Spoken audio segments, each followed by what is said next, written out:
রাজধানীর মতিঝিলে শাপলা চত্বরে 2013 সালের 5 মে হেফাজতের সমাবেশে গণহত্যার ঘটনায় সাবেক প্রধানমন্ত্রী শেখ হাসিনা সহ 9 জনের বিরুদ্ধে গ্রেফতারি পরোয়ানা জারি করেছে আন্তর্জাতিক অপরাধ ট্রাইব্যুনাল।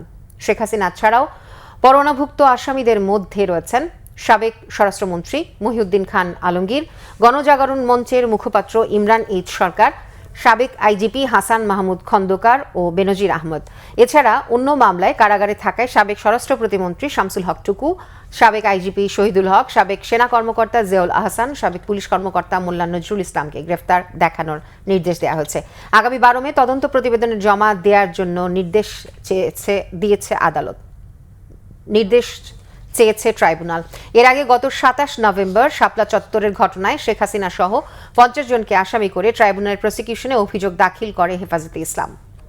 আপনারা জানেন যে প্রাইম মিনিস্টার পার্লামেন্টে পরবর্তীতে বলেছিলেন যে এরা রং মেখে শুয়েছিল, তার মানে এটা তিনি জানতেন, জানার পরেও তারা এই ধরনের তুচ্ছতাচ্ছিল্য করা তার নির্দেশ এবং পরিকল্পনায় হয়েছিল।